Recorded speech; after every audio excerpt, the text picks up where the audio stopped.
Hey everybody, it's the Poor Sports Seattle podcast, and this is Casey McLean, your host. Today, we have a lot to talk about, a lot to squeeze in. The podcast might go long.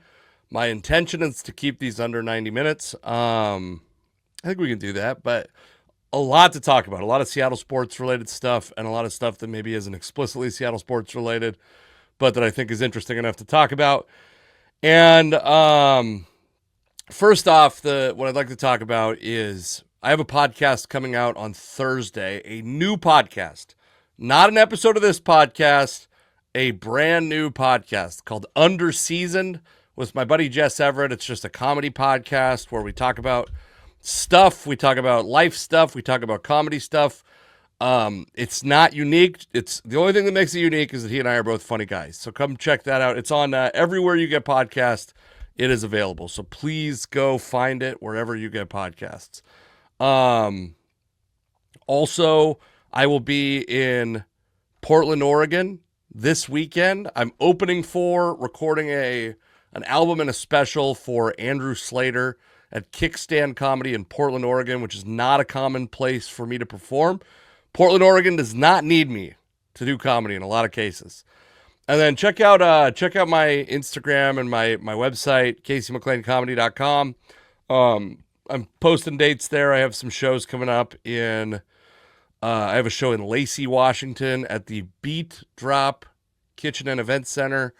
And the next show at Bickerson's Brewhouse, I'm headlining the show we do every month. So the first thing I want to talk about, I think, is very exciting. If you're a Mariners fan, and it's rare for me to express or even to feel optimism about the Mariners. The Mariners have finally created a streaming service. Thank God. So I'm one of these people, I have YouTube TV. And when I cut the cord in like 2021, it must have been 21 or 20, either 20 or 21. And right about that time, I stopped watching as many Mariners games. I tried Fubo, hated it, and the Mariners have not been incredibly successful. And not to sound like a fancy little boy that thinks everybody deserves to cater to his whims. Frankly, at a point, I thought maybe the Mariners did not deserve my money. They especially didn't deserve me to go pay Fubo $80 and have a lesser experience. They didn't deserve me to pay Comcast or Xfinity or whatever name they're calling themselves now to convince you they're different, that they've changed. They certainly didn't deserve to have me pay them or DirecTV or whoever. And especially, by the way, because little known fact, if you get YouTube TV, you can split it among a couple people, and it really makes it cost a lot less. The only time it becomes a problem is on Football Sunday. On occasion, my dear, wonderful brother-in-law will pull the game up on his iPad and that we have too many devices on, and then everybody gets a notification that there's too many devices on. But you can cut your live TV bill in 3 parts. So for me, the Mariners are charging $19.99 a month to be able to stream their games in market. And I believe, so the reason this is like not a big deal, by the way, I don't think you can view it out of market, but you can get MLB TV if you live out of market. And if you live in market, I believe if you travel, like I do, I travel for comedy, I believe that the Root Sports app will allow you to put some setting on where, like, for 30 days you can be out of market. So you could be on a long vacation, still watch the Mariners on your app. I can be in Fort Wayne, Indiana at the end of April and start at the beginning of May, whatever the date is, still watch the Mariners on the app. That stuff's all very exciting. To me, $19.99 is reasonable. I haven't done like every bit of research possible, but I think this is in line with, I think it's $30 to watch the Dodgers, by the way, in market. Their streaming service is $30. And I would definitely rather pay something that goes directly to the team, which I don't know. I don't know what the financial structure of this is, but I would definitely rather watch something or pay for something that goes directly to the team than to give some of that money to Comcast or Fubo or whoever.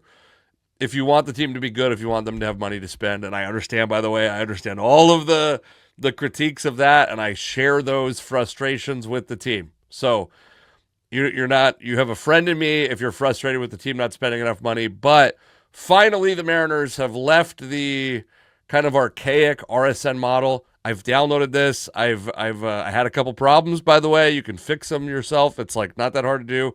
Download it you can pay for it right on your iPhone, iPad, whatever. Watch it across a bunch of different devices. My house won't be a problem. We'll be watching it on one device, maybe two if I have it on the TV in the living room and on an iPad in my kitchen while I'm cooking. But yeah, very exciting if you're a Mariners fan that's struggled to watch the team. It's complicated to get a VPN and to do this crap where you have to trick your computer into thinking you're in Canada or another part of the country, and then sometimes it works and sometimes it doesn't. And all of a sudden I want to buy Tim Hortons every goddamn week. This is a big it's a big deal. Is it like certainly going to be successful? Is it certainly going to be seamless and perfect? Absolutely not.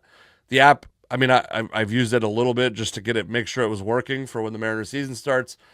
Anyways, very excited about that. And now on to some other, I have genuine, and this is like an opening day trope, but I have genuine Mariners optimism to share with you that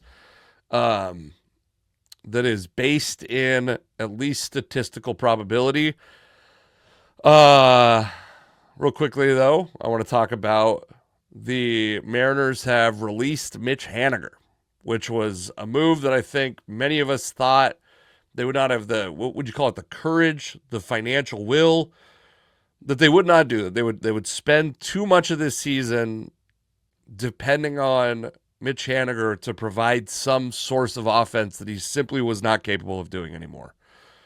It's been kind of sad to watch the end of Mitch Haniger's career, to be honest with you, because I mean, this dude was one of the few like really big successes in the Jerry Dipoto era. And so in 2021, he hits 39 home runs. If you would have, I don't know if a Mariner has hit 39 home runs since then, but if you would have asked me what's the most home runs Mitch Haniger hit in a year, maybe this is because I haven't been watching him enough because of children and comedy and lack of a good streaming service, but 39 home runs in 2021, I would not have guessed that. But he's kind of scuffled since then. He had a tough year the next year, injury shortened year in 2022, signs with San Francisco, injury shortened 2023. The Mariners trade for him, trade Robbie Ray, just like a contract swap basically. And he struggles in 2024 and then, hadn't played in a couple of weeks in spring training. And you hope Mitch Haniger, you hope this is on amicable terms. I think you'd like to have Mitch Haniger be the kind of guy who can be around the organization in the future, whether that's as a coach or some type of an ambassador. Certainly not a guy that's taking batting practice in spring training in his early 50s, let's say, but a guy who is there to be one of those guys. He spent all but 2 seasons. His first season, the partial season he played in Arizona and San Francisco, in Seattle. If he has a home in baseball, it is Seattle. And you hope that he's the kind of guy that can stick around, but I would have to say this probably spells the end of Mitch Haniger, of his career as any kind of like impactful big leaguer, right? Maybe he'll probably get a non-roster invite next year. Maybe he'll catch on to a team this year for a brief stretch, and then it's the strikeout rate's going up, the walk rate's going down, the power's going down, everything is trending the wrong direction. His health is going down, and this is what happens. This is exactly what happens, very commonly. So I guess sad to see Mitch Haniger go. This feels a little bit, albeit like certainly not as impactful from a it's not like Mitch Haniger had the same impact on the team, but it seems similarly sad, but absolutely necessary to the Seahawks releasing Tyler Lockett. All right. I'm going to show you my source of Mariners optimism, and I'm going to apologize in advance for the way this shows up on the screen. This is the Fangraphs depth chart projection along with their projections for each of these players. Not only playing time, but their stats for the year. And we spent a lot of last year, you and I, me and a lot of people, saying that the Mariners, were they to put together an average offense. Now, I've been on record. I don't think that the offense was historically bad. And I've bored everyone with the reasons for that, the statistical reasons for that. The ballpark had a huge impact. And then that became a story this offseason. I've also said the same thing, by the way, about the pitching staff. I don't think the pitching staff was historically good. I think they were good, maybe great. The offense was bad, maybe terrible. Not historically bad. But even with what I don't think was a historically good pitching staff, if they could just put together an average offense, an average defense with that pitching staff, it's a probable playoff team. And I'm going to tell you my source of Mariners optimism, because I don't think that Fangraphs is in the bag for the Mariners by any means. And I will say that has become increasingly frustrating as a Mariners fan to listen to analysis, to cheerleading couched as analysis, cheerleading presented as analysis of the Mariners from Root Sports employees, frankly.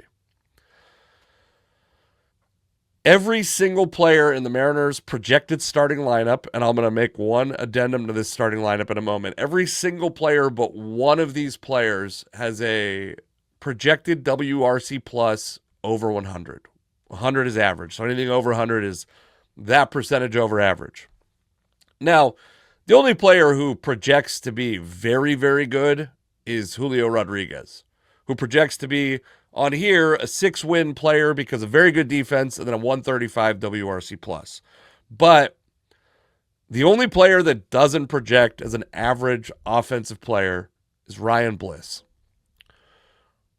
First off, I don't think Ryan Bliss is going to be. They have Ryan Bliss accumulating a projected 322 plate appearances. I'm going to check real quick. I don't think I missed something where Ryan Bliss got named the starter, did I? Did Ryan Bliss get named? No, I don't see anything about Ryan Bliss being. Dylan Moore is supposed to be the starting second baseman, right? Yeah, that's my understanding. Now, I like Ryan Bliss. First off, as a guy off the bench, he can play a couple positions. He's fast. He's a great pinch runner. Can play a little bit of outfield. I think he can play both middle infield spots to a respectable degree. His offensive profile has not translated from the minors to the pros, and it's a classic story where he's a guy that had like a super low strikeout rate, super high walk rate, and he has no power. And when you come to the majors with that profile, a lot of times those numbers start to flip because I think about it like I've been golfing a lot the last 2 years, or I should say I golfed a lot like the last 3 years. I golfed a decent chunk before our second daughter was born, and then I've barely golfed since then. But one of the things that I've learned is even the pros don't get it close every time. The average distance from the hole on a shot that's like 100 yards is much further than you think. And then the average pro doesn't putt as well as you think. And I think this is one of those things where even pro pitchers at the lower levels, they're not as good at hitting the exact spot they want to hit as you think. And so being a selective hitter with no power benefits you more in the minors than it does in the majors. And Ryan Bliss, even in spring training, when he's facing some of these guys that are minor league pitchers or destined to be minor league pitchers, even then, his strikeout rate is up from the minors, his walk rate's down from the minors. And that was true last year. That's got to be fixed because without power, so he's projected for a 92 WRC plus. If Ryan Bliss can become the super utility guy that can also be a late inning defensive replacement, a guy that can also be a late inning pinch runner, I think he could stay on the roster the whole year.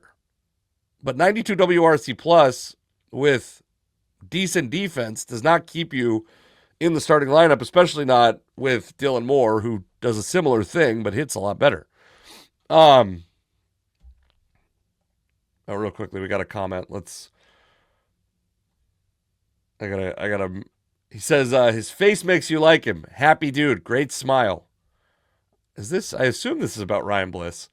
Yeah, I absolutely like Ryan Bliss. It could be about Dylan Moore also, by the way. Dylan Moore, very handsome man. But yeah, no, Ryan Bliss plays the game in a way that I really enjoy. He kind of reminds me of, and there's a really cool documentary on this guy on YouTube, by the way. You remember Terrence Gore? Now, Terrence Gore was like pinch runner, defensive replacement only. I want to say Terrence Gore had like, I want to pull up his stats real quick. And it was so fun to watch when he was playing. But Terrence Gore, he ends up squeezing 8 years out of baseball. And I want to say he was like just scuffling at the absolute lowest levels. He steals 43 bases in 85 plate appearances because actually his stolen base rate isn't even that good. But like I believe in very short samples was a pretty good fielder also. I'm looking at this 2019 Terrence Gore plays in 37 games, 58 plate appearances, 51 at bats, 13 runs, 14 hits, 275 batting average, 362 on base. How did he never get a shot? I mean, maybe the strikeout rate. Well, the strikeout rate was pretty high. Strikeout rate was higher than Ryan Bliss levels. Anyways, excited to see what Ryan Bliss does. I have cautious optimism that he's going to be better than a league average hitter at any point in his career, but this is the league average offense. I was also pissed that the Mariners didn't go out and find free agent options that could supplement this lineup. I was pissed also. But they have a full year of Randy Arozarena, which they've said and we've discounted because it's kind of a ridiculous thing, a ridiculous reason to decide to not get better. They have a full year of Victor Robles. I have skepticism if that's a good thing. But there are reasons to believe this offense is going to be average or slightly above average. Have they done something to the hitting eye? I don't know. I haven't seen any announcements. Maybe if you sign up for their goddamn streaming service, this sounds like I'm getting a commission off of it. Maybe we could start a fix the hitter's eye fund. Okay. Rowdy Tellez, by the way, projected to make the roster. Interesting guy. I found the first picture. Not the first picture. One of the first pictures when you pull him up, he looks like a Hispanic version of my friend Josh Firestein, which that's very exciting. I don't love Mitch Garver as a backup catcher long term, or for a whole season, but that probably won't be the case after 2025. You gotta have. I feel like the Donovan Solano signing is gonna just. It almost feels like, I believe the signing happened after Jorge Polanco. Sorry, before Jorge Polanco signed. But it feels like almost reverse Jorge Polanco insurance. Like, Solano, to me, doesn't make a ton of sense as a first baseman. His offensive profile isn't really good enough. I'm terrified to see what a 5'10" or 5'8" first baseman looks like long term. But maybe he's the guy that spells Polanco for long stretches. If that's the case, I feel a little better about it. I don't know. I can't remember what my thoughts were at the time. I think it was, I'm not as stoked on that as some of the Mariners podcasts and blogs were, I guess. Then the pitching staff, I'll just show you real quick what they project. So this is with George Kirby projected to be. How many starts do you think George Kirby misses? 3. I'm gonna tell you a thing that I've said a couple weeks, that if the Mariners' only path to acquiring offensive players is to trade for them or draft them. I'm happier with the offseason than I was as they were not even pursuing top free agents. But I also don't want them to stop pursuing pitching because this staff is not going to be as healthy as they were last year. Brian Wu, by the way, missed a bunch of time last year. Emerson Hancock can't be your only guy. They got to keep building depth among their pitchers. They're very good at finding scrap heap relievers and turning them into contributors. They got to be just as good with starting pitchers. I'm going to check something real quick because... Oh, good. Okay. Anyway, I want to real quickly, since we're on this page, if you ever are on the Fangraphs website, they have playoff odds, and I'm fighting myself to... Let's see what the Mariners' playoff odds are. Preseason Mariners playoff odds are 59.3% to make the playoffs. I have to imagine that's the highest they've been in many years. 35.2% to win the division. Let's see if we can... Well, I could find this out later. We don't need to do this in real time. These are all promising things. Now, the Mariners have fucked this up many times, including last year, where they were favored to make the playoffs and did not. But yeah, here's a good example. They have the second highest odds in the American League to make the playoffs, according to Fangraphs.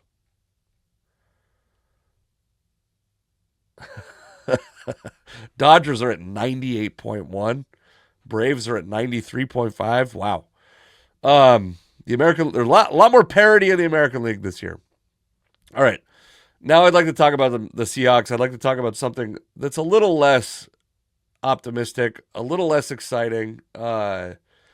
This is, and it's made its rounds at this point, DK Metcalf on the Get Got podcast with Michael Robinson and Marshawn Lynch. It's an interesting podcast. We're at a cool time in sports media, I think, where so many of the athletes have podcasts that you get to kind of hear these candid stories that we would have never gotten to hear a couple years ago. So I might pause it a couple times. We're going to listen to it right now. Okay. So on that particular day, we were playing 49ers. They got this DB I've been going against since he was we came in together. Mm-hmm. He plays for played with the Giants, so I went against him twice already. And then he was with the 49ers. So I'm like, okay, on third down, you have to run past him early because they're just going to sit at the sticks. On 3rd and 4, we call all hitches. Like, that's not running past. First off, if you're watching this, my heart goes out to DK Metcalf's neck. My neck hurts watching the way this podcast is set up because it's three guys all on the same wall, and DK has to turn a full 180 degrees to talk to Marshawn or to talk to Michael Robinson. Yes, like you have to he's waiting on that. Exactly. Yeah. He's waiting on it. So when he sat and knocked the ball down, I come to the sideline like, let me just get the headset. Maybe he don't need to hear it from you, or he may have missed the text. So I said, Grub, can we please run by these guys? Like, they are. Oh yeah. So I was I had already listened to the podcast, but my buddy Dan Viens pointed at something out. If you listen to this podcast on YouTube or on maybe it's fixed on their Spotify, but I listened to, or on their RSS feed, the version I listened to, it was censored, and Marshawn swears so much that it's like, it's tough. It's a tough listen at parts. Or sitting at the sticks on 3rd down. Like, in order to open up the underneath stuff, they got to be threading deep first. Mm-hmm. And that was the last week me and Locke did that. That was the last week me and Locke did any extra game. Well, because it wasn't used. I'm putting in all this work, bro. We're the starters, too. It ain't like we just some slaps. And was up there playing checkers. Yeah, like we were on the field, and people, I don't know if it's like you're supposed to play and we know how to do the work, but like we, in the past, even with Russ Tuesday meetings, the player only meeting. Like I got used to going to that meeting and like hearing another side because I knew Russ was in the offensive install meeting. Yeah. So I got used to hearing that side of the offense. And okay, now Russ is gone. I'm gonna try to help game plan as well. I'm actually on the field running the routes. I'm not no slap. Like I know what I'm talking about when I'm on the field. And just to not feel reciprocated, that was like the start of Locke was coming to me and like, yeah, bro, I don't think I'm gonna be here next year with the way that they doing me. I'm like, that's my brother. Like, okay, so we'll watch the rest of it in a second. I have been apologetic for Ryan Grubb. I do think he's a brilliant offensive mind. I stand by that. I also think that about Chip Kelly, though. I'm gonna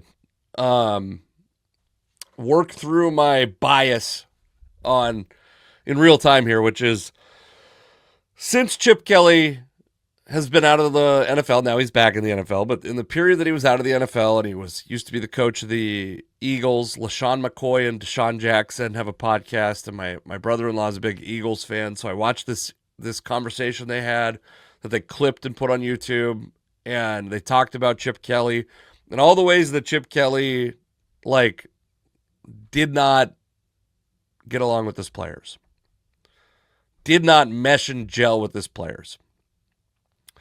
I don't think that Ryan Grubb has all of the same afflictions as Chip Kelly does, but I do think there is a difference between college and pro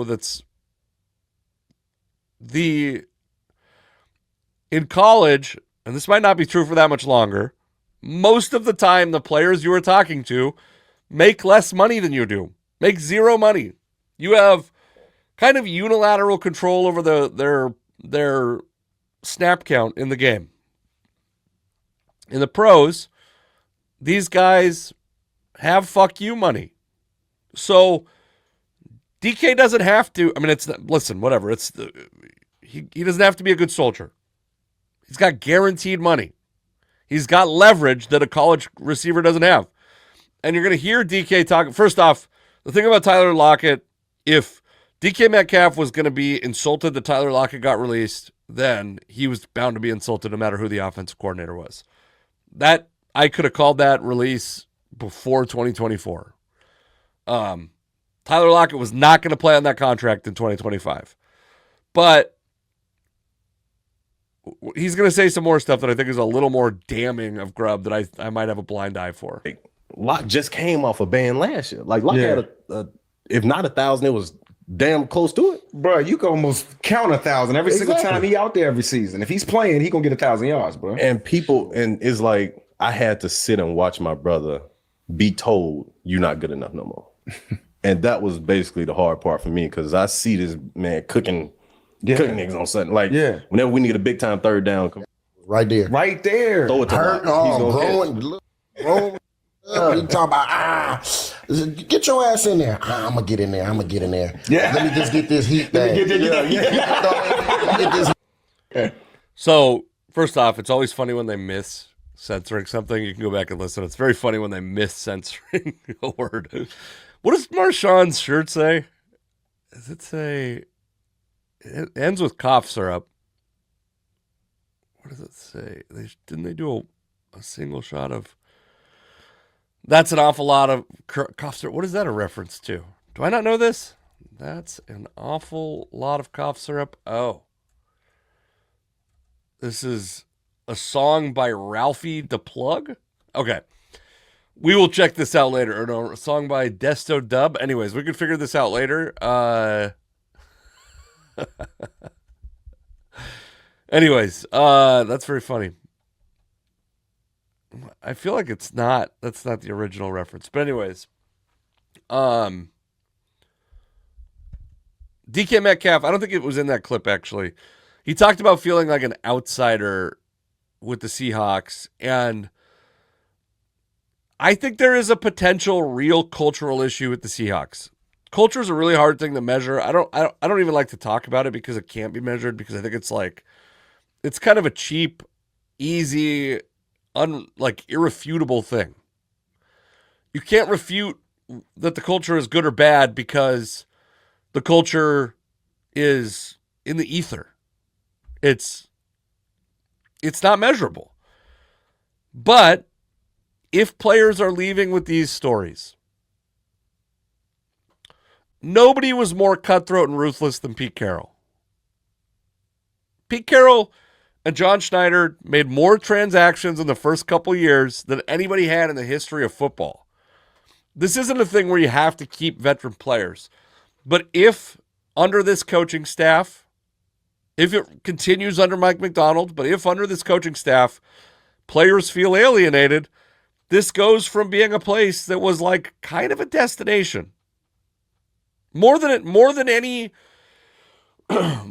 team has been in my lifetime.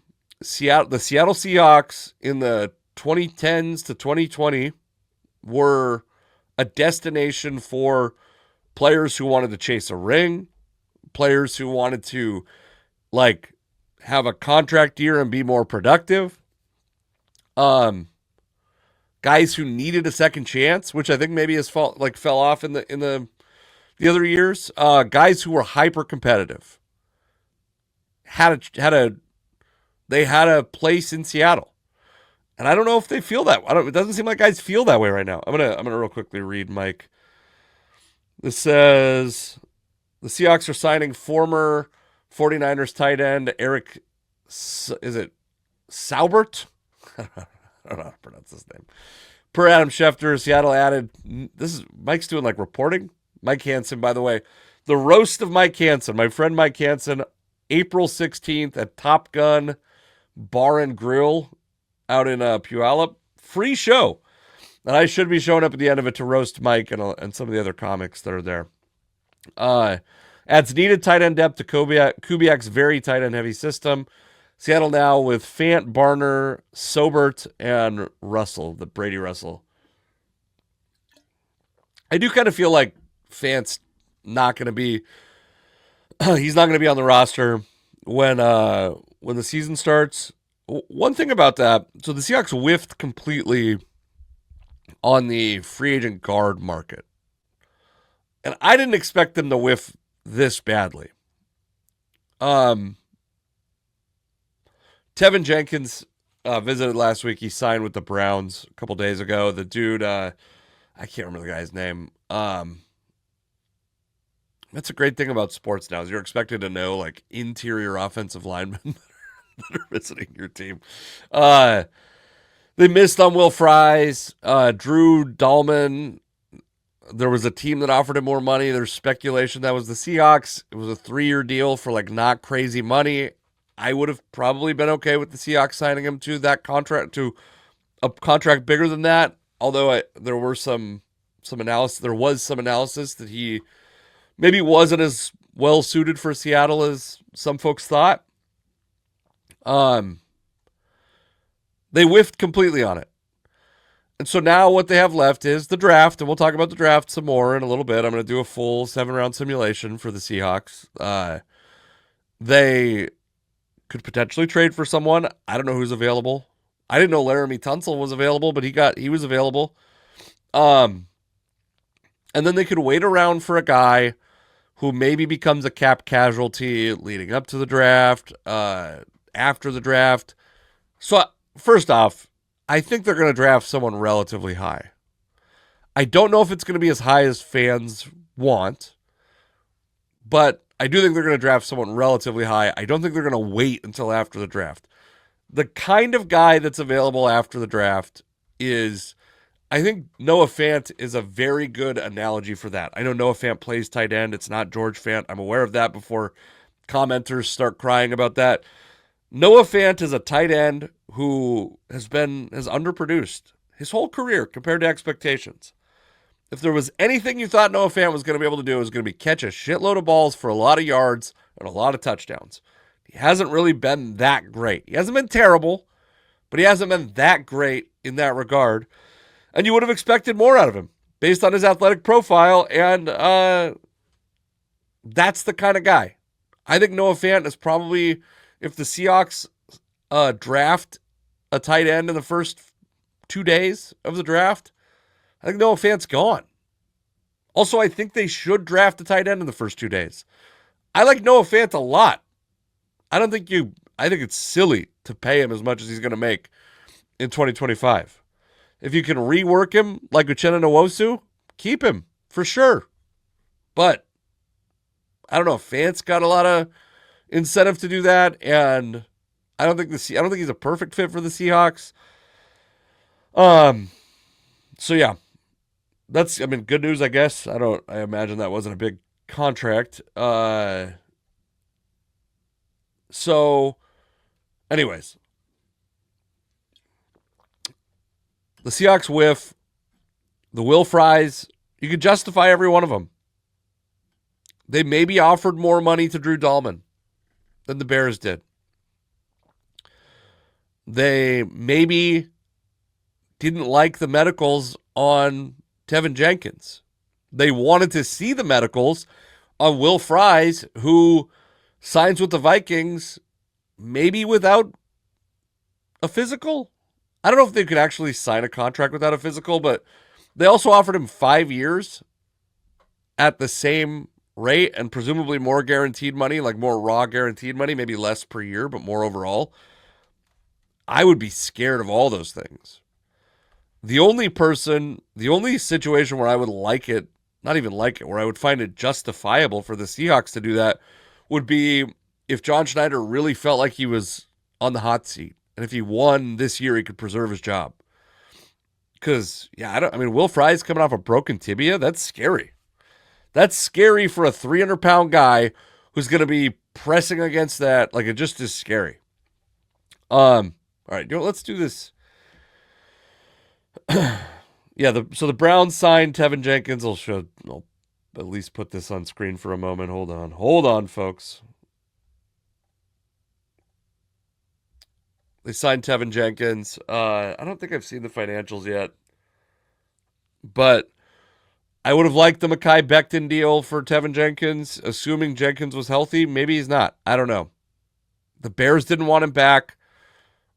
Obviously, he's not going to the Browns to win a championship. So, so one last bit of, I don't know if you would even call this news, but there was a thing that kind of made the rounds.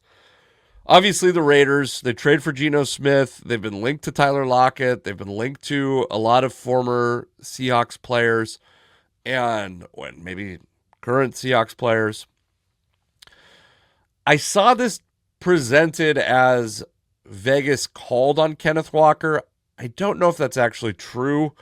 I will say the source that I saw that from was dubious enough that I'm not even going to mention who they are. But I just don't. I don't even know if that's true. But Bleacher Report, someone put out an article. This guy, let's give him his.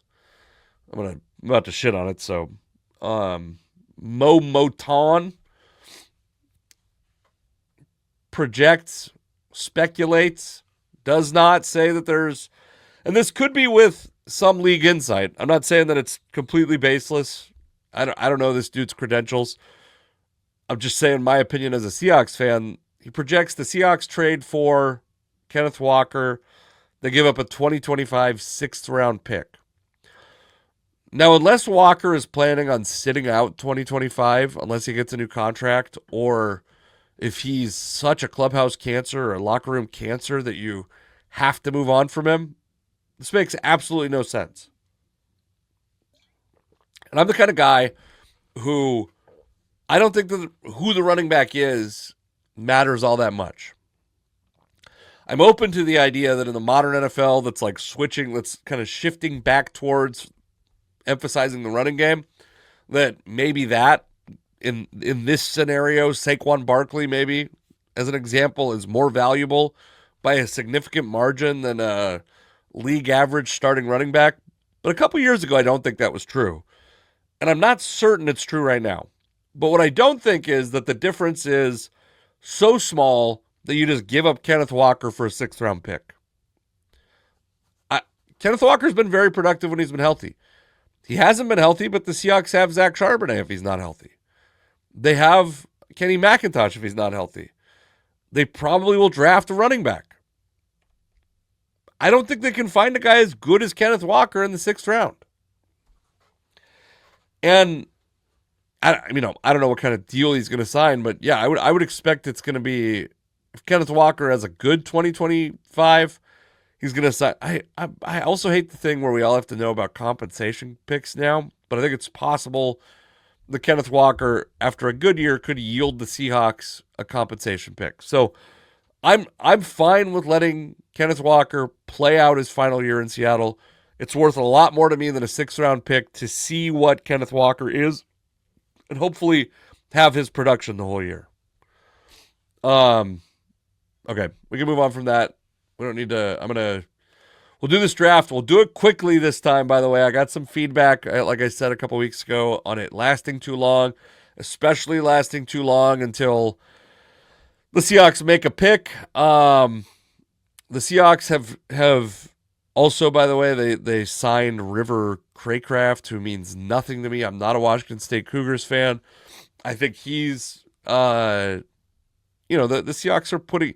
The Seahawks very obviously have a type of receiver they want to fill their roster with right now. I would like to see them bring some... I'm going to say a word that because they just keep replacing black players with white players, it's going to sound like something else. I would like to see the Seahawks bring some diversity to their receiver room, but I'm not talking about the racial makeup. I'm not saying that they should or should not in that regard. What I'm saying is I'd like to see a tall, fast guy. I'd like to see a tall guy that can jump. I'd like to see some young guys besides Jackson Smith-Njigba. And I hope they draft receivers, but it's pretty obvious that they're not scared of having overlapping skill sets. That they think they can get these guys that are good route runners, like JSN, like Jake Bobo, who maybe is the big, tall guy that can jump. Also, maybe, I don't know. He's been physically good. Like his physicality has been good. I don't know that he's a guy with like a super high vertical leap. He's very tall. It is Cooper Kupp. It is River Craycraft. Is these guys that run routes well. They obviously want that. And if you look at past Seahawks teams when Mike Holmgren was here, there were a lot of that kind of profile, right?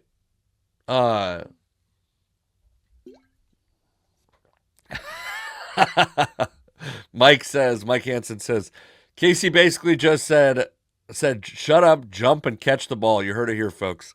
Yeah, I'm saying that, though, to guys that, look like Yakima police. Yeah,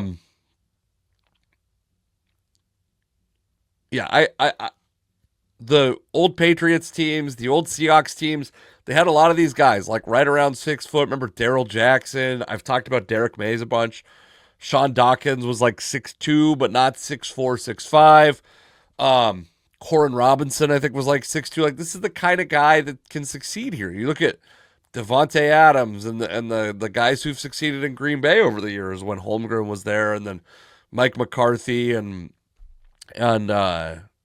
so I don't think that necessarily having many more of these guys, Mike McCarthy than Matt LaFleur, I didn't finish the thought, but they've had a lot of these receivers who are not 6'5" with 40-inch vertical leaps and 4.3 40s. They've had a lot of guys who are not DK Metcalf, a lot more guys who are like Jackson Smith-Njigba. I'm not super worried about this slot, the definition of a guy as a slot receiver, because I think that part of this is they're going to be able to get those guys outside and do things with them that the Seahawks could not do with DK Metcalf. But let's do this. I bring that up just to say I think that receiver, though I like some receivers in this draft, is probably less of a need than I would like it to be. And I'm aware that my taste in receivers may differ from the Seahawks. So we're going to run this on slow again. So I've once again talked too much. I've filibustered a bit. We're gonna run it on slow at the beginning so that, oh shit, this is way too slow. Oh no, okay, we're gonna be fine. So the Titans take Cam Ward. Ooh, there's been a lot of conversation about Shedeur Sanders falling. He's back to being drafted early on the PFF mock draft simulator. It's the only one we're gonna do today, by the way. You don't have to worry. Ashton Genty goes 5th. There's a lot of speculation that he won't make it past 6th. If he's available for the Seahawks, do you want them to take him? Because I do not. I have not come around that far on running backs by any means. A guy that I like a lot, Armand Membu. I think the first mock draft we did, he was still available when the Seahawks picked, and it just crushed the combine. He's probably the only guy in this draft I'd be okay with the Seahawks trading up for, I think. Is that true? I think that's true. This said they had to put Sanders higher so Ryan Clark will shut up. Yeah, Ryan Clark's been talking about how Shedeur Sanders is a victim of racism. His draft stock or his draft projection. I'm not even going to get into that, but Ryan Clark doesn't work for PFF. And I think these guys they don't factor any of that stuff into their projections. Not to describe them in a way that's disparaging. I just don't think they do. Okay. So we're not going to do trades, but I just want to see, like, this is what's being offered, just so you know. We're not going to look at them anymore. I think the Seahawks are going to skip on Mike Green. He has character issues. James Pierce, same deal. I hate to be boring and take Kenneth Grant. I hate to be boring and take Luther Burden. These are two guys that I don't know why. I have an aversion to, I think I like the story of Emeka Egbuka more than Luther Burden, and he's been very good, and he's still shined and still produced, despite Ohio State having just a, like, generational run. Not even generational. I mean, we're talking like a once-in-a-millennium run of receivers that have come through that school in the last couple of years, and Emeka Egbuka has been good through all of them. I think Josh Simmons, by the way, would make sense from like just a play on the field, but I think that after Abraham Lucas, I think they're going to be a little wary of drafting the guy who's coming off of an injury compared to the guy who's not. So this part of the draft, I think, is where you have to decide, do you believe John Schneider last year when he said that he thinks that interior offensive linemen are overvalued, which I tend to, or do you think he's had some sort of epiphany and he's going to change his thoughts on this? And I guess the third thing you might believe is he may have all these beliefs, but he's run out of opportunities to acquire a very good guard, a starting left guard that's not on the roster right now. He may believe that he may believe and be bravely not. This is going to sound like I'm giving him a compliment. I don't mean this as a compliment. He may believe and be bravely facing scrutiny constantly that the starting left guard that he has is on the roster, and that's better than what's available. Whether that's Anthony Bradford, whether that's Satua Lamea, whether that's Christian Haynes, left guard and center. The all three, he may think he has all three interior offensive line spots covered. I would disagree with him. I don't think that's the case. I guess the third option is that he's forced himself, like with Charles Cross, where it's like, this is your last shot, and you gotta take a guy at 18 because you don't have options to acquire anyone else. So I don't want to take Kelvin Banks here. I've said all along, I think he's going to split the difference. I think he's going to draft a guy who could play tackle if Charles Cross walks or if Abraham Lucas can't stay healthy, but who could play guard if he needs him to. I like Gray Zabel. I don't think he can play tackle in the NFL. I think maybe we're taking Kelvin Banks. I don't know that John Schneider is like particularly motivated by avoiding criticism, but I do think that the Seahawks are just simply running out of opportunities to acquire a high-level interior offensive lineman. I would have loved to take Kenneth Grant. I think Kenneth Grant's great. I think he's a perfect fit for what the Seahawks need and a body they don't have on the roster. That's why I wish the Seahawks would have signed someone to a team-friendly-ish deal that would allow them to draft a guy like that who is like a unique skill set and body. A guy who is skilled and a guy who is uniquely talented. At 340 pounds. because the one guy they haven't really replaced this offseason, and I don't know that they're going to with some long-term option, is Jonathan Hankins, who doesn't put up sexy numbers, but Jonathan Hankins is like a 1.5 down defensive tackle. He's not playing on pass rush downs ever. And he's probably not playing on second and long ever. But he's a guy who's there to take up space and hold strong against the run. Kenneth Grant can do that, and also I think is athletic enough to not. I'm not saying he's going to have 8 or 9 sacks a year, but he can be like, he's not a non-factor on pass downs. I kind of want to check. I think I might have just heard my phone vibrating. When you got kids, you got to be in contact with these people, you know? So I think the Seahawks are going to draft a linebacker, and I think people are going to think they don't need a linebacker. Because I think people think that Tyrese Knight is a 10-year starter. They've like anointed him after one season. I think the Seahawks are going to keep adding depth at that position. I know on this draft simulator that Demetrius Knight falls long past here. So I'm going to take a look at, so we drafted, this is a place where I like to take Ariante Ursary. He's a guy I like, but since we drafted Kelvin Banks, I don't feel a need to take him. Now, if the options are take Egbuka and Ariante Ursary, or take Kelvin Banks and then like Xavier Restrepo, I don't even know if there's, I mean, my point is that the receiver group that's available typically in this draft simulator is significantly worse in the second round. So, and there's even a corner that I can't, the East Carolina corner that I like that is not available here.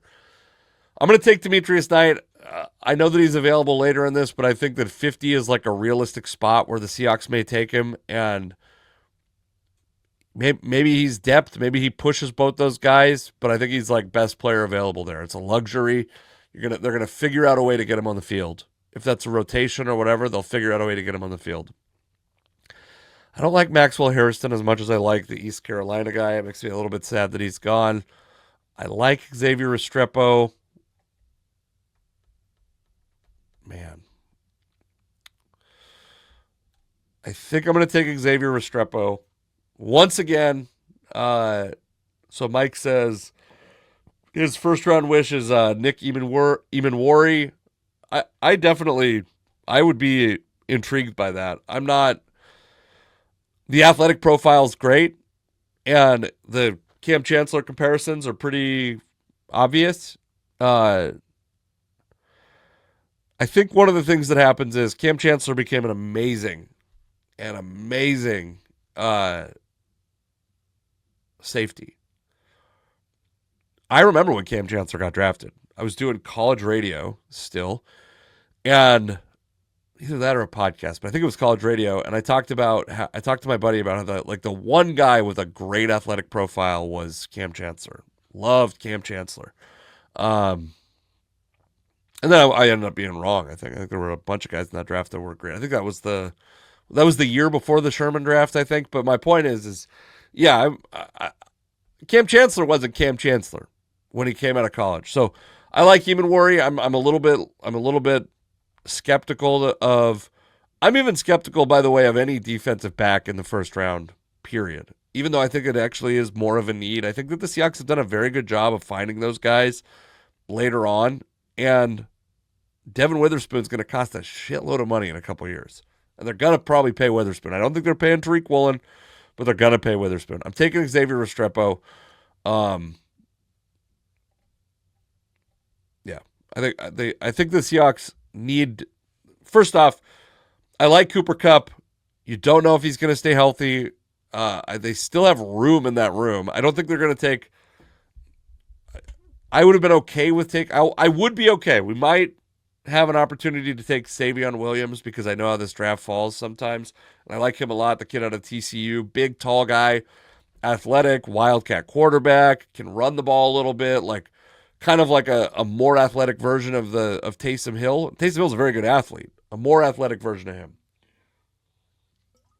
So I'm not pledging to you that I'm not taking another receiver, but I think that the Seahawks may leave this draft with only 1 or 0 receivers potentially. But I think if they draft one receiver, I think it's going to be a guy that fits like a kind of similar profile to those guys we're talking about.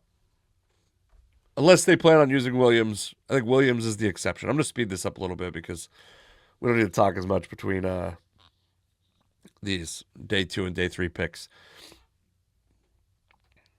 Also, I'm going to try to take a quarterback, but I know that Quinn Ewers falls, so I'm rolling the dice. We're going to try to get Quinn Ewers at 172 probably, because I know he falls there. That's inside intel. So Kelvin Banks probably gets to play left guard right away. I think that's probably the spot that he plays. The Seahawks probably also need a center. And Jalen Noel being available here makes me regret taking Restrepo a little bit. I'm taking Jared Wilson. I don't even think that means that Olu Oluwatimi is like not going to be the starting center. I think it's possible. They just need options. Savion Williams does fall to 92. A lot of times he was getting drafted higher. I've seen this is a tough pass if I pass on Savion Williams. I like him a lot. By the way, last week I was trying to think of the Penn State safety that I like. It's Kevin Winston, a guy who put up really strong numbers according to PFF in 2023, dropped back in 2024. And coming off of an injury. A guy that's like maybe could spend a little bit of time in the slot. You start to get into that, like it's very easy to try to get Devin Witherspoon outside, because I think there's some belief that if you find a Kyle Hamilton type, you can get him outside and then you unlock a little bit of what Devin Witherspoon has. I don't know if that's true, by the way. I don't know if he actually is a better player if he's devoted to the outside, but I do think he's maybe fills a need that's harder to fill.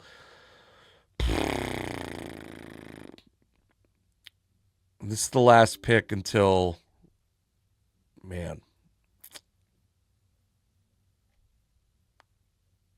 I think that's the last offensive lineman I'm picking. Kevin Winston Jr. or Savion Williams. Go with your heart, Casey. Go with your heart. We're drafting Savion Williams. We're going offensive line, wide receiver, offensive line, wide receiver. What is this? Is this Madden? So I think the chances are not drafting either of those positions anymore in this draft, even though there's other guys that I like. I think that it's maybe an offensive lineman makes some sense, but that wide receiver room is starting to get a little bit bloated in this case. No, I didn't draft. I drafted Demetrius Knight also, so that's not as damning. Like to get an edge rusher, like to get an interior defensive lineman. It hasn't fallen that way so far. Basil Tootin is a guy that just got drafted out of Virginia Tech that I like quite a bit. Brashard Smith, by the way, is a guy that I like quite a bit that got drafted here. Quinn Ewers has fallen down the draft board. I know a lot of people like Will Howard more. I don't like Dylan Gabriel at all. If the Seahawks draft Dylan Gabriel, I would think it's too early. The only exception, maybe if they draft him at 234, their final pick, and just because they don't want to have to compete for him in the UDFA market. But I'm not a Gabriel or Howard believer. I like Brashard Smith a lot. If Ewers wasn't here, no, I said I was going to take him at 172, right? Okay, let's look at. Yeah, I think I did say that. I want to look at Antoine Powell-Ryland because Virginia Tech has had they have such like just a fast team this year. Whenever you see that, a team that's like so athletic, and these guys, so Antoine Powell-Ryland, 4'7", 4'6'9", 40, 36.5-inch vertical. Athleticism score isn't great, but all right, we're going to, do we assume that I'm taking Brashard Smith, SMU running back, great measurables, used to be a receiver, which I think, you want in the modern NFL. You'd like to have that dynamic somewhere in your running back room. Kenneth Walker catches the ball a little bit. Zach Charbonnet catches the ball a little bit. That was kind of Kenny McIntosh's thing. He hasn't really become a great producer in that role. I'm taking Brashard Smith because I think it allows you to move on from Kenny McIntosh if you need to. Now what I'll say to you is, if Quinn Ewers is not available at 172, which quarterbacks are always unpredictable. A couple years ago, they thought Malik Willis was going to go in the top 5. He ends up going in the 3rd round. Kenny Pickett goes. He's the only first-round quarterback that year, if you recall. So we're on Quinn Ewers' watch over here on the left side of the screen because, he goes 162 to the Jets. So I'm telling you, I'm probably not, unless I take Curtis Rourke later, I'm probably not taking a quarterback.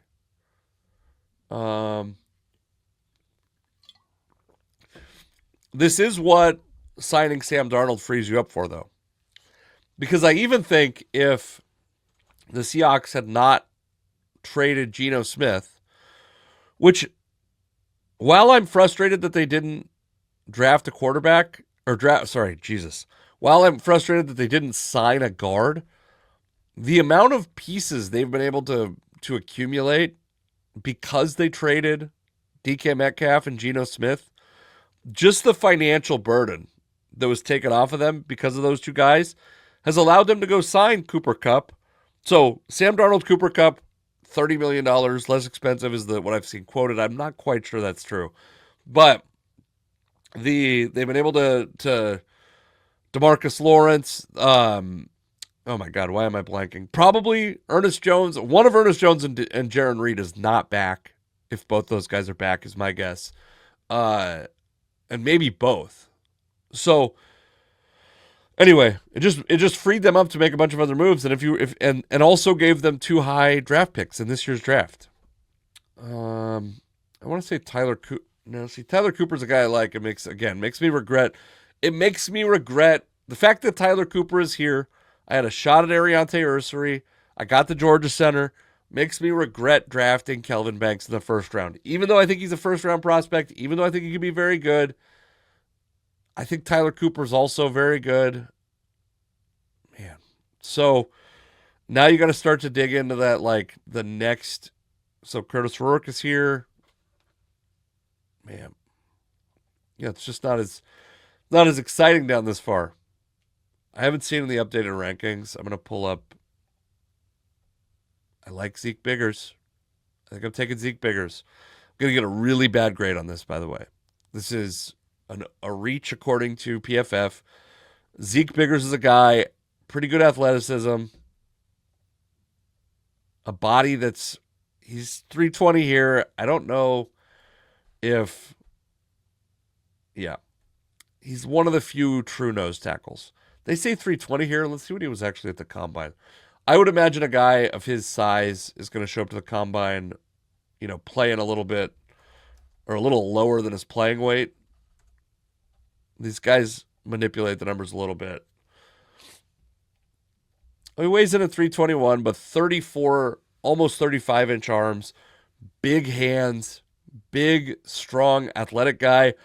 One of the few guys, I think the next, him and Tyleik Williams, the nose tackle from Ohio State, are the only other guys that I think really even give Kenneth Grant a run for his money. I'm taking Zeke Biggers, even though I think it's a bit of a reach.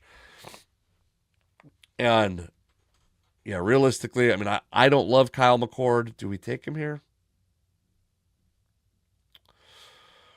I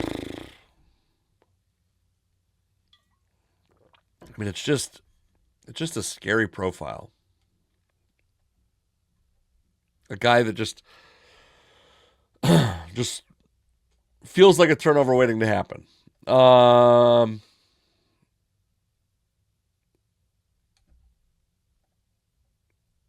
Shuck is still here. I would actually be okay with Shuck here. I'd be okay with Shuck probably the same time as Ewers. I think the reality is that Shuck's not going to get drafted so I'm gonna slowly start to not take these simulators for Upton Stout. I think this is the guy. This is a guy that I'm gonna take Upton Stout. I believe Upton Stout was a converted corner that may be able to play a little nickel and gives you depth in that safety room. Also, Jalen Lane is a guy that I would have had on my radar if I hadn't taken Xavier Restrepo that early. Dante Thornton, big combine star, absolutely blew up the combine. Shuck goes 201 to the Rams, which is going to feel really shitty if that happens in real life. I don't think it will. I think Shuck's probably going in the first 3 rounds. There's talk of him in the first round. I've kind of got my doubts. My guess is there's going to be I would guess that Shedeur Sanders goes in the first round, and I think that Jackson Dart probably does. And then I think the second round becomes where I actually think Ewers is going to go in the second round, by the way. And I'd be thrilled if the Seahawks took him at 50 or 52. Brady Cook's interesting. Athletic profile to move around. I'll take a 7th round flyer on Brady Cook. I'd probably rather use it on something else, but we got a couple fun topics after this. If this is the thing you hate, by the way, but you've stuck around, you're going to be rewarded for that.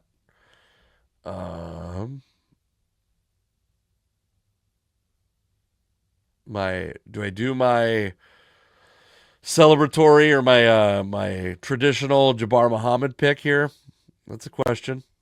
That's an option. It's a reasonable option here. Johnny Walker we've done just on almost name alone. I actually like everything I've read on Clay Webb. Would be interesting, but do we triple up on offensive linemen? I guess if you're in the 7th round. So what have we missed out on so far? You get 2 receivers, 2 offensive linemen, no edge rushers. I don't feel good about that. No strictly corners. I don't love that. Now, who would I if I could if Restrepo, there's the kid from let's find his name. So I'm not just calling him the kid from East Carolina. He went before the Seahawks drafted 50th here. Siobhan Revell. Pencil him in at 50 if he's available. For sure. Wasn't available in this draft. Landon Jackson, edge rusher. Pencil him in if he's available at 50. I'd take either of those guys at that spot over Demetrius Knight, over Xavier Restrepo. I'd love to get into there wasn't anyone that I liked that fell to the spots. Do we reach? I think I'm just going to take the guy that I believe in here. And also, I mean, the Seahawks, I don't think they have an immediate need at edge. But I think that's you definitely want to keep rotating guys in. I mean, you see you've seen how Draymond Jones was not super effective and injured, I believe, in parts, and obviously Uchenna Nwosu has been very injured in his time in Seattle. All right, we're drafting Clay Webb. We're moving on because we have a couple fun things to talk about before I have to go pick up my kids. I'm going to let this draft roll out and check my phone real quick.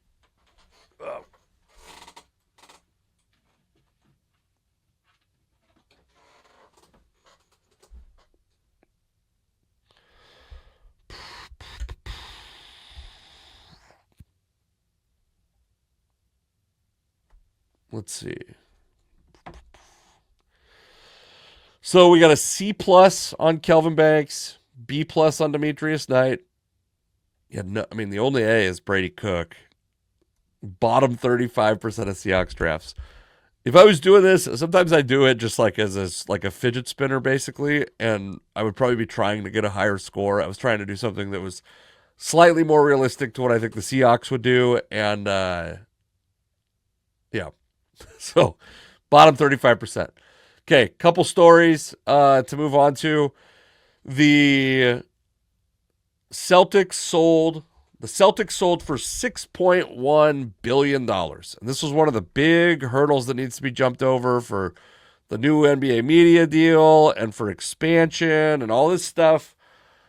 And I got to tell you, first off, I mean, nobody looks like a bigger asshole in the NBA in the last 20 years or 15 years than Howard Schultz.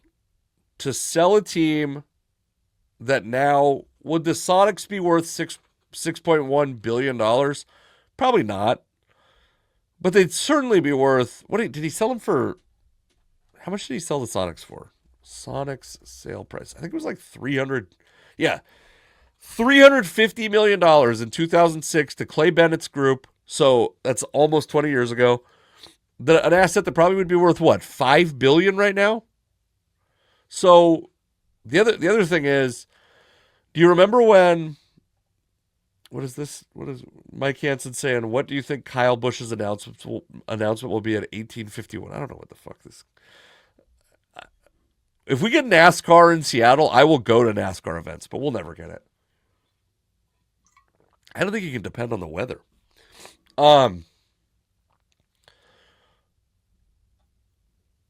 When the Kings were for sale and they were being used as a pawn, Seattle was being used as a pawn to stop them from relocating, to fund a stadium in Sacramento. I think they sold for like $650 million.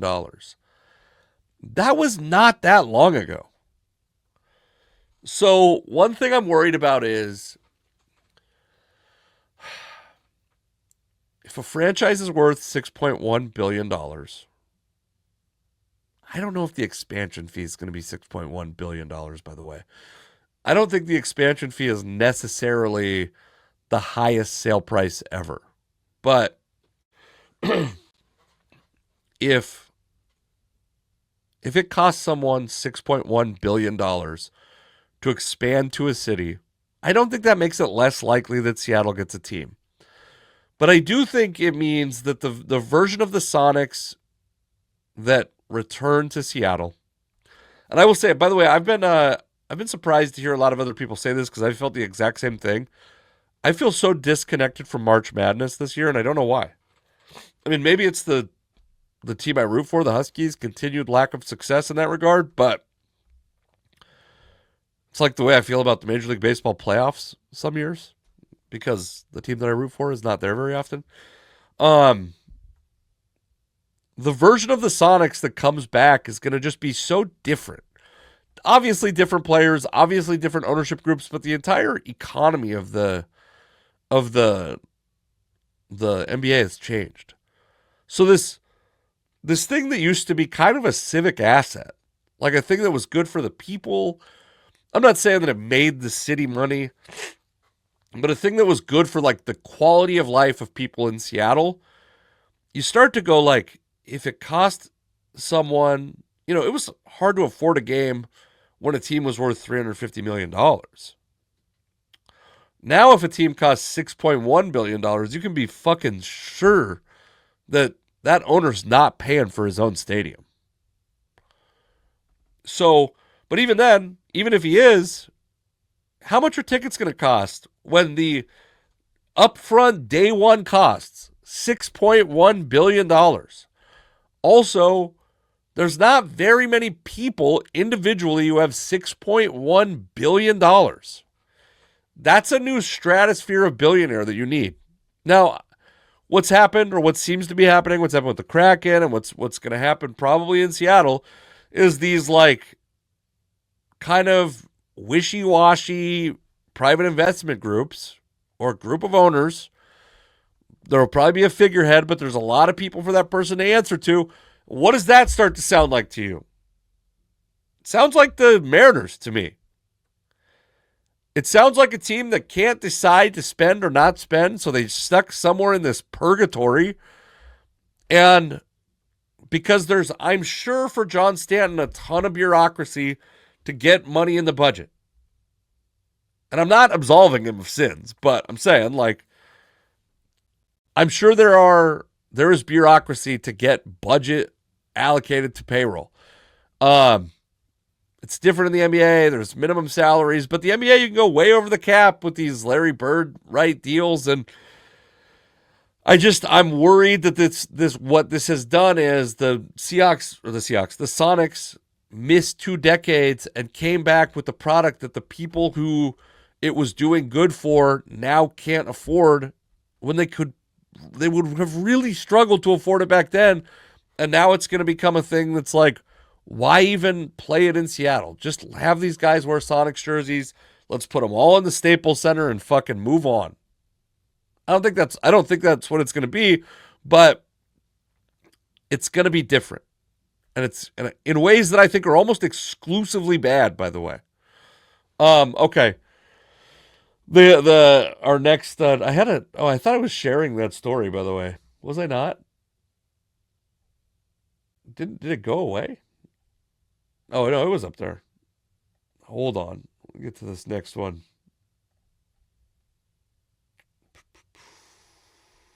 Hold on.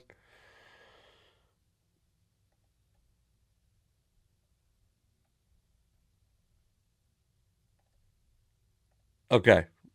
On St. Patrick's Day, which I did not get to talk about because it had not happened yet, but it was the last time I podcasted, and I wanted to talk again later in the week and talk about this at the time. Tracy Morgan vomited so profusely. He projectile vomited on the sidelines so badly that they had to shut down. They had to delay the game, take him off in a wheelchair. He blamed it on food poisoning or norovirus. I think he said food poisoning. First off, you can't be a notorious party guy and not have this have doubts about whether or not you're whether or not this is actually food poisoning. I've got my doubts. If I was going to bet, I don't think Tracy McGrady had food poisoning. They used to call it dehydration. I think he was fucked up. Whether it was on drugs, which I think he was probably drinking a lot. It was St. Patrick's Day. I was drinking a lot. You were probably drinking a lot. Nothing to be ashamed of, but I think he was fucked up. It is crazy, though. I've now seen 3 angles of this, and what I think Tracy McGrady will do, because I saw people going, this man has been through so much, and he has, by the way. He's been through a lot. He's been through attempted cancellations. He was obviously in a car accident that was fatal and tragic, but also made him, gave him millions and millions of dollars. Made Artie Fuqua and Harris Stanton, two comedians, I believe, multimillionaires. And then there was the guy that passed away, I can't remember his name, but people are like, he's been through so much, you should not be making fun of him. First off, he's a comedian. He deserves to be made fun of. Also, he's a comedian. He's probably going to make this funnier than any of these comments. Tracy Morgan is a very funny comic. Save me, or what is it? Miss me. I'm trying to be like I'm trying to show you a little sad. Yeah, you don't need to save Tracy McGrady from the internet. He's going to be okay. Most comedians are going to be okay. And then the last thing is that the last thing? Do I have? Yeah. My next tab over was Terrence Gore, which we don't need to visit that again. Tiger Woods announced that he is dating Vanessa Trump. People are so mad. It doesn't take much of a Google search. So first off, Tiger Woods is a professional golfer, plays at country clubs with some of the richest people in the world, Republicans, mostly probably a lot of Democrats also. I would say the PGA is probably one of the more conservative sports organizations out there. I would not be surprised to find out that Tiger Woods is a Republican. It would not change my opinion of him in any way. But people are mad that, I mean, I'll say this, Vanessa Trump, big step up from a Perkins waitress. Huh? He's dating a Trump, and people are mad because her last name is Trump. It takes a very short Google search to find out that her last name is Trump because she married and divorced Donald Trump Jr. So I feel like this post, so here's what the post says, by the way. It says, love is in the air and life is better with you by my side. We look forward to our journey through life together. At this time, we would appreciate privacy for all those close to our hearts. Now, obvious shit that he's posting publicly on a place where he has 3.5 million followers that he wants privacy. Really stupid. But also, people are mad that she's a Trump. But again, she's someone who divorced. This has something for everybody, is my point. She divorced Don Jr. If you're a liberal, you probably don't like that guy. If you're a Republican, she's got Trump in her name. We should all be happy for Tiger Woods. I don't know anything about this lady's actual views. I know that her daughter is Kai Trump, who is a highly rated female high school golfer. Hopefully someone who, let's see, what did Mike said? To me, it feels like, here's the picture you want, now leave us alone. Has there been speculation about this? I haven't seen a single thing about this, which fine. Do it. I mean, do what you got to do. I don't give a shit if he's dating a Trump. I don't give a shit if he's, I don't know who a worse or who a more egregious, if he's dating Grimes or somebody that broke up with Elon Musk, whoever the person, I don't care. First off, I don't care. Second off, she's not a politician. She's not even involved with the family anymore, apart from the fact that she's got 5 children with this dude. And if she changed her name to her maiden name, we probably wouldn't even goddamn know. Maybe her last name will be Woods at some point soon, and we can all forget. I don't know. She does look, there's a little bit of, oh, now we're on to other stuff. There's a little bit of, let's find out how well she can swing a 7-iron over her head. How far can she throw a 7-iron? Anyway. All right. That'll be the end of the podcast. Thank you guys so much. The people who stuck it out and the people who didn't, go fuck yourselves. Listen to Underseason Podcast. Come see me do stand-up. Follow me everywhere at Casey McLean Comedy. I'll be in Portland this weekend. Podcast comes out on Thursday. 3 episodes dropping on Thursday. YouTube, Spotify, wherever. A cough drop going in. My throat's getting hoarse. I love you all. Bye.